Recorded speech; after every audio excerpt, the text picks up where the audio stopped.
Hey, let's talk about a word we use all the time, worship. But what if the way we normally think about it is, well, just scratching the surface? Let's dig in and see if there's a much deeper, more powerful meaning we might be missing. So let's just dive right in with a pretty provocative question, right? Is your worship just about singing songs, or could it be something way more profound, a fundamental posture of the heart that maybe many of us in the modern church have kind of overlooked? I mean, let's be real. For a lot of us, when you hear the word worship, your mind probably jumps straight to this, doesn't it? The music part of a church service. You know, the songs, the band, hands in the air. It's kind of become the default setting for that word. Yeah, but what if that's just one tiny piece of a much, much bigger puzzle? To really get what worship means, we've got to go back, way back, to the source. So, let's put on our detective hats for a minute and investigate the original language behind the word. Okay, so our investigation starts in the original Hebrew. And you know what? Right away, we find something pretty fascinating. There are two totally distinct words that we often just sort of lump together today. One for praise, and a completely different one for worship.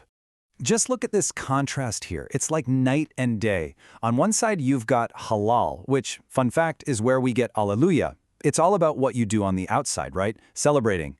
Then on the other side, you've got shaka. And notice how different this is. It's not about what you're expressing outwardly. It's about an internal posture.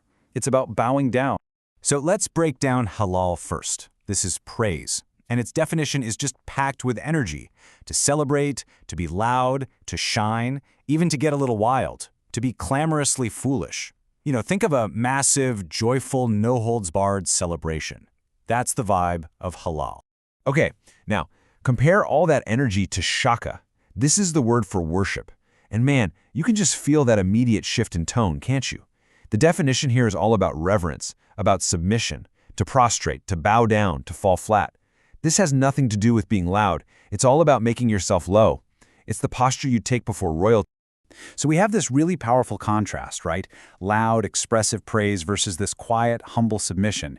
But the big question is, how does this idea of shaka, of bowing down, actually connect to our everyday lives? Well, believe it or not, a single verse in the Bible gives us the key that unlocks the whole thing. And you know, this is a theme you see again and again in Scripture.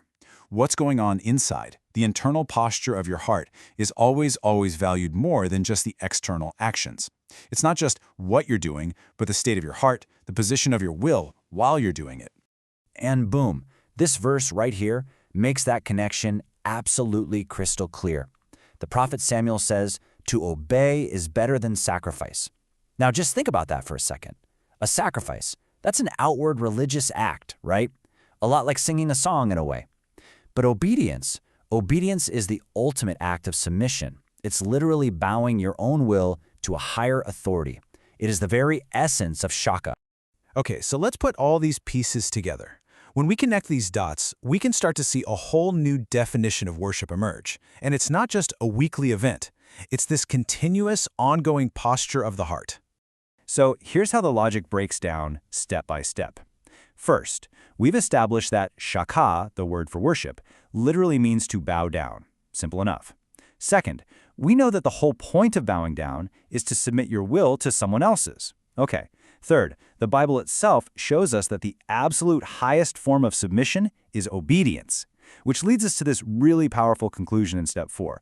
True worship is obedient. And that one simple idea, man, it changes everything. All of a sudden, worship isn't something that's stuck inside a 30-minute music set on a Sunday morning. True worship, that true shaka, is the moment-by-moment choice to yield your will to God's. It becomes this 24/7 posture of obedience that we live out at work, with our families, even in the privacy of our own thoughts. And that brings us to the final question. And honestly, it's probably the most important one of all. If worship is really and truly obedience, what does a life of that kind of obedient worship actually look like for you? Starting today, that's definitely something to chew on.